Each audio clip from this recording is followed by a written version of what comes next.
भगवान विष्णु बताते हैं किस तरह स्त्री पुरुष के मिलन से मनुष्य का जन्म होता है। प्रसव के 3 दिन के अंदर पाप आत्मा का शरीर बनना शुरू हो जाता है। 1 रात में मांस का टुकड़ा, 5 रात में गोल, 10वें दिन वृक्ष के फल जैसा, 1 महीने में सिर, दूसरे महीने में हाथ और दूसरे हिस्से, तीसरे महीने में बाल, नाखून, हड्डी, लिंग, चौथे महीने तल पदार्थ, 5 महीने भूख प्यास, 6 महीने बच्चा दानी के बाई ओर चला जाता है। जिस्म के बाकी हिस्सों का बनना माता के खान पान पर निर्भर है। अपनी पीठ और शरीर के बीच में सिर दबा होने से यह अपने हाथ पैर हिला नहीं सकता। इस समय अलौकिक शक्ति से पिछले जन्मों में हुए कर्म याद आते हैं। 7वें महीने से उसे चेतना आनी शुरू होती है और वह गर्भाशय में हिलना शुरू करता है। ईश्वर से विनती करता है, यदि मुझे यहाँ से बाहर निकालोगे तो मैं सदा आपके चरणों में पड़ा रहूँगा, लेकिन यदि मेरे पाप कर्मों से मुझे सदा दुख भोगने पड़ेंगे तो मैं कभी बाहर नहीं आना चाहता।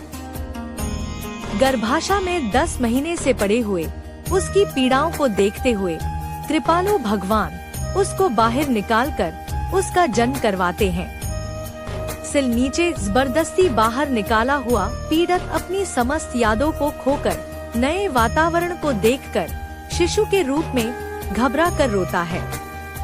बचपन के दुखों को झेलता हुआ जवानी में अपनी इंद्रियों के वश बुरी आदतों में फंसा दुर्लभता से मिले मनुष्य जीवन को यूं ही बर्बाद करके वृद्ध अवस्था में बीमारियों से घिरा मृत्यु के पश्चात फिर नरक लोक में जाता है।